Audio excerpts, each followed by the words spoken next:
श्री स्वामी समर्थ. प्रत्येक व्यक्तीच्या मनात कुठली ना कुठली इच्छा असते. ती इच्छा पूर्ण करण्यासाठी आपण भरपूर प्रयत्न कष्ट करत असतो, तरीही आपली इच्छा पूर्णच होत नाही. आणि त्याकरिता आपली प्रत्येक इच्छा पूर्ण व्हावी आणि आपल्या मनामध्ये असलेल्या ज्या इच्छा आहेत तर त्या पूर्ण होऊन आपलं दुःख दूर व्हावं, इच्छापूर्तीसाठी या 10 दिवसांमध्ये कधीही अनंत चतुर्दशीच्या आधी बाप्पांच्या कानामध्ये फक्त हा एक शब्द तुम्हाला बोलायचा आहे. हा एक शब्द गणपती बाप्पांच्या कानामध्ये जर तुम्ही बोललात तर त्या क्षणी तुमची प्रत्येक इच्छा पूर्ण होणार आहे. तुमची जर स्वतःचं लग्न होण्याची इच्छा असेल, लग्न व्हावं, त्याकरिता तुम्ही हा उपाय करू शकता. संतान प्राप्तीसाठी हा उपाय करू शकता. आणि त्याचबरोबर नोकरी, व्यवसाय, मुलबाळ होणं, स्वतःचं घर होणं, स्वतःची गाडी होणं, तुमचं कुठल्याही प्रकारचं स्वप्न असेल तर ते पूर्ण करण्यासाठी तुम्ही हा उपाय करू शकता.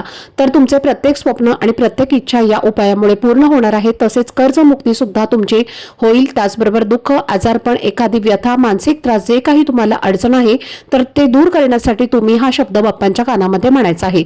तर आता हा शब्द कोणता म्हणायचा आहे यासंबंधी जाणून घेण्यासाठी खाली दिलेल्या लिंकवरती क्लिक करा, म्हणजे योग्य ती माहिती तुमच्यापर्यंत पोहोचेल. धन्यवाद.